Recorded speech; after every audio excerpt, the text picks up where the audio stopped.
Hi everyone, Sarah from MALLET here. In this video, I'm going to be showing you how I made this cup right here with a handle.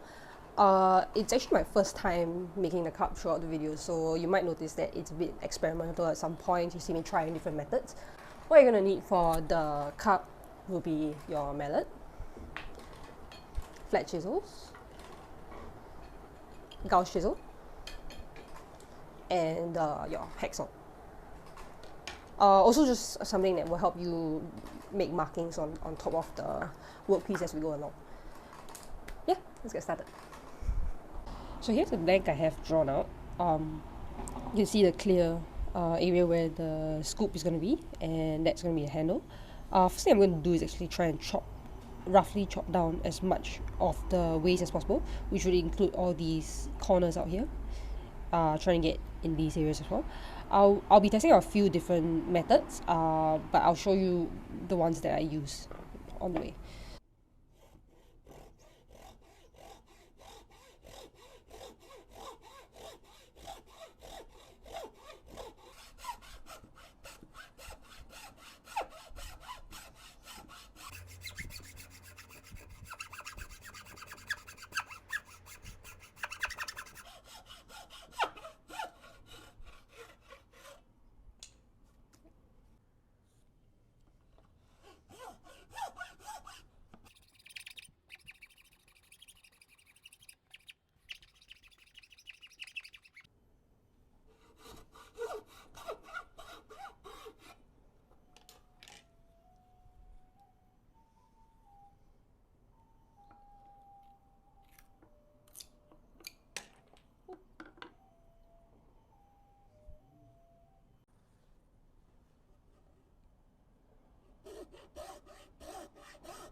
For the most efficient way to bulk this huge amount of material down, it seems like a combination of sawing and chopping down the corners that you can't reach with the saw the best. So I'm going to go ahead and chop all these down. Additionally, it seemed like when I put a vertical line as a stop cut in the center, it was easier for me to chop each time.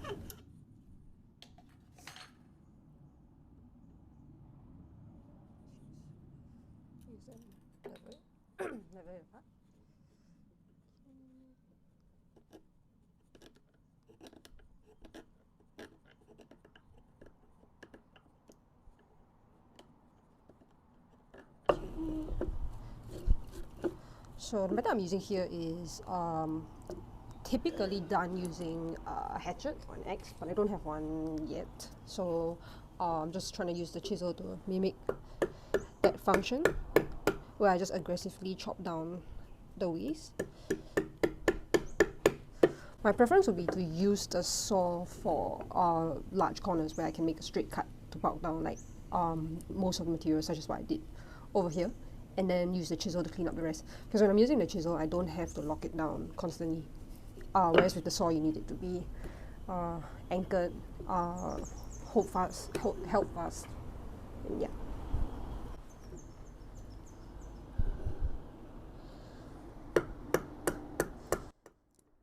So actually I've got a pretty round shape going, but I do want to continue until, well, I want to save the trouble later on of having to pare a lot, and then I'm going to do a little bit of clean out on the other side as well. Yeah. Here I've just set up for the drill method again, where I make a bunch of drill holes first to break up the fibers before I get started chiseling out the material. Again, if you don't have a drill in your house, you can go straight away into the MORTISE method to remove the material.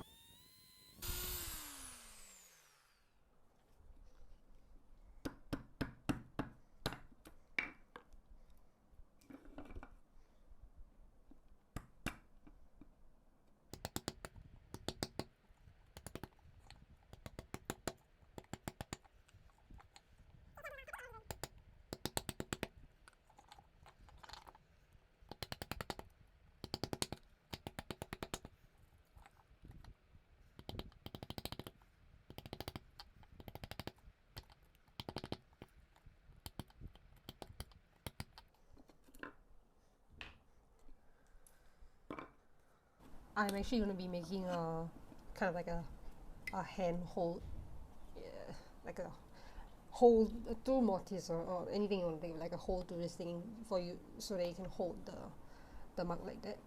And I'm going to start by maybe just making a MORTISE roughly this size. No. Not too sure yet, but the main idea is I want to punch a hole through this, and then I'll expand it accordingly. I'll carve it out accordingly. One thing that I am worried about is because I used a block such that the end grain is facing this side, so it's kind of short grained this way. I'm trying to take advantage of the fact that angsana is has a pretty interlocking grain, so hopefully it doesn't just kind of snap off over there at some point. But we'll see. Yeah, we'll start on the MORTISE first.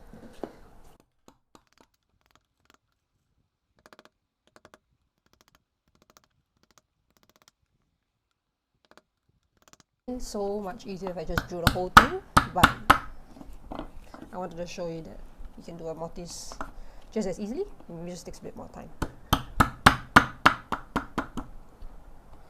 Like you would all MORTISEs, I'm trying to go to about the halfway mark, then I'll flip it around and get the other side.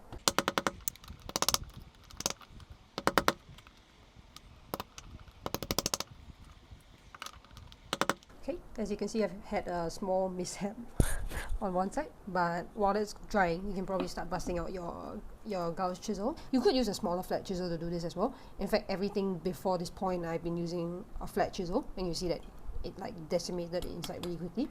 But what the gouge chisel does is to give you something more complete, because you won't get these sharp shoulders.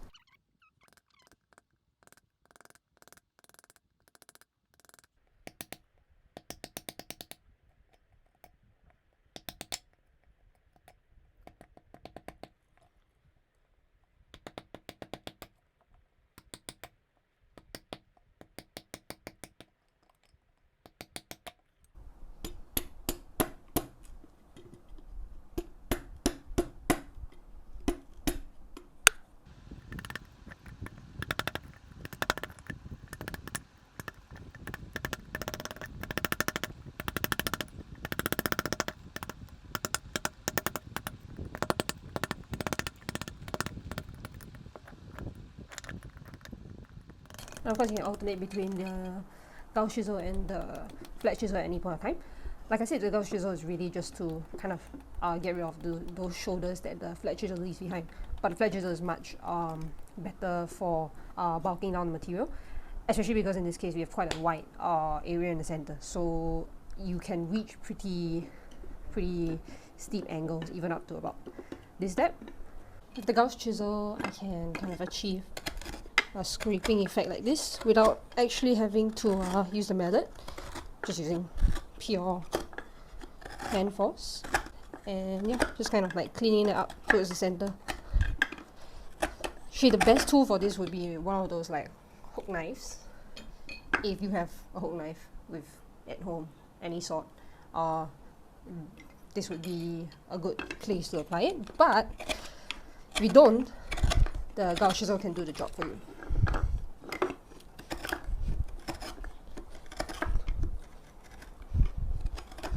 And anytime you find that it's a bit too much to bulk down, just move back to your flat chisel, bulk that down, go back to the gouge chisel to clean it up. I tend to choke up on it when I want to apply a bit more pressure, especially when I'm reaching some part of the end grain and I need to scrape a bit harder. Yep, it's a good workout. So now I'm reaching a point that kind of happy with the curve. I have my through hole in the mortise. Outside is still like a huge mess, which is what I'm going to be cleaning up next. As usual, you can use something to hold fast this down and then chop it down. Because I have the time, I think I'm just going to slowly pare it down. Also, I dug this pretty deep, so I shouldn't have too much material removed from here.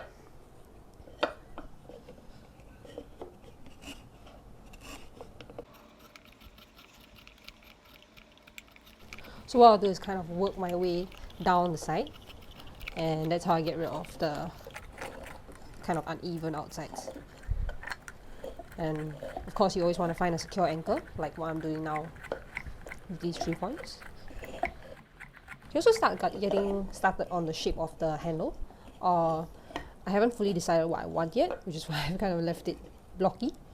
Important things to note are basically that we want to get consistent walls. So from here on, in this, for the scoop itself, the cup, I'm going to be working on thinning the walls down to a level consistency.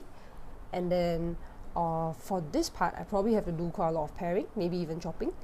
So you'll be alternating between using the chisel and mallet to chop, paring, and and paring to get the texture that you want. You see that my stump here actually has this very handy area which I've cut to be able to hold bowl blanks, but over here it just allows me to let this sit here comfortably, and then I can actually work on the handle that way.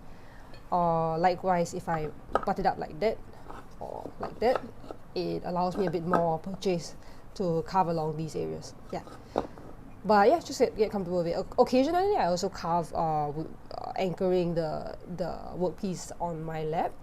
But just make sure you're wearing long pants, or you have like a sheet of leather or something protective if you're going to be carving close to your body.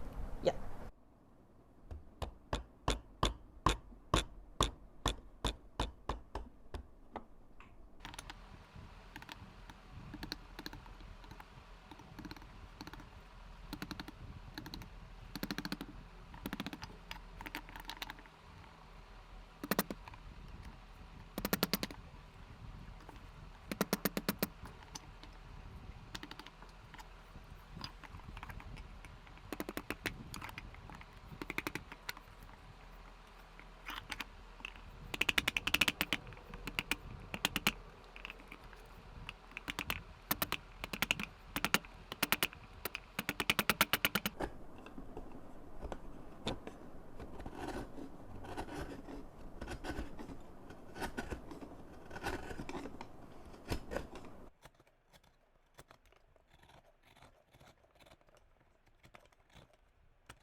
This is a technique that I use when I'm trying to pair the outsides.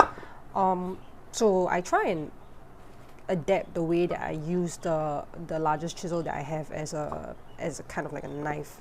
And the idea of that is that I'll choke up really high, so I have a lot of precision control on the blade.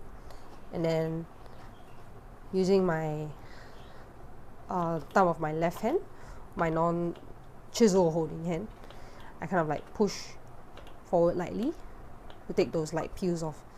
Yeah, so it's a very controlled motion because everything is coming from my thumb, and this side is really just trying to keep some downward pressure to keep the cutting edge flush against the surface of the workpiece. I can actually start sanding it down, bring it to a finish, oil it, especially the handle part, because these areas, the insides, you might just want to sand it down if you don't want to spend a long time scraping with a chisel. I just want to show you some tools, some new toys that I got lately, which are more specialized carving tools. They don't come in our basic kit, but you might want to consider them if you enjoy carving. Now I have this, which is called a hook knife. They come in a lot of different versions. This one here is actually the Mora knife, one-sided blade. Yeah, and it would be able to take out much bigger peels, because if you can imagine the curve of the gouge chisel is it's a tiny little surface area, whereas this one is able to scoop out bigger peels.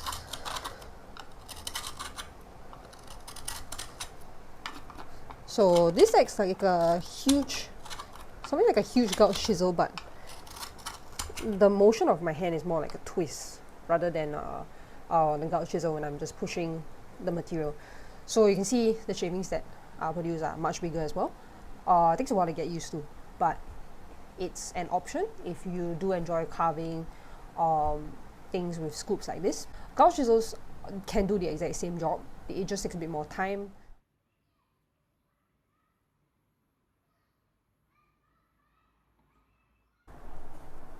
And that is our completed cup. So I do think that I would like to try this again, now that I've kind of like solidified the methods that I prefer using for it. Maybe I will try and add some more design to it, have a bit more of a plan before I start out, because now I know how the handle is going to turn out and stuff. But yeah, thanks for watching, and if you enjoyed it, do like and subscribe. I will see you in the next video.